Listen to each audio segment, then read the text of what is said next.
Sometimes you got to shoot the big crow and hang him in the yard as a warning to all the others. Take out number one, the rest fall in line, huh? This story takes place in 1948 Vancouver, what is now downtown Lower East Side. It's full of weird and crazy denizens. Percy is a bookie who's come from the South, moved to Vancouver many months ago, and is on the lam for a crime he committed down south.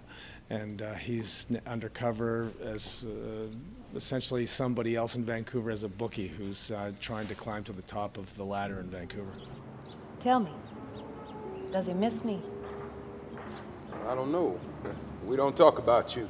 I'm playing Helen Lawrence, who is kind of classic femme fatale. She comes to town, things fall apart, she has revenge on her mind, and she's there to kind of stir the pot. It's a theater, but it's also a film. It's filmed in CinemaScope. You're seeing both at the same time. So that is thrilling, and it's thrilling to be in on Stan's vision. It's also extremely challenging. Are you a theater actor? Are you a film actor? What are your parameters? Where's your camera? How much are you projecting?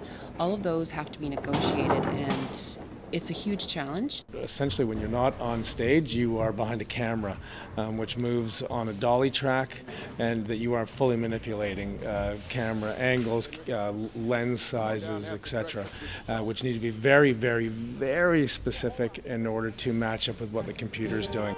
And the blonde, she's here. She's floating around somewhere. She might come by the hotel here. Good chance. When people come and see this show, there's going to be a small percentage of the feeling that people might have gotten when they saw Wizard of Oz for the first time, and Dorothy walks out of black and white into color. It's groundbreaking, and I think there's going to be some people inhaling when they see it for the first time. One thing that comes through is Chris and Stan's passion for Vancouver, and I think Vancouverites, being the first to see it, are super lucky because it is actually well researched, based on some historical characters. 1948, a whole section of town that doesn't really exist anymore, a whole section of society that we haven't really explored. It's after the war, but before the kind of prefab 50s. It's a tentative, anxious time, and Vancouverites are going to love it, and I think it's going to be a bit glamorous for the rest of the world to see Vancouver in that light, that 1948 kind of film noir light. People should come and see this show because they're going to see something they've never seen before. And that's easy to say. I mean, that's an easy term to throw around, but I truly believe it. I think that when the media and the art comes together, I think it's going to be really impressive.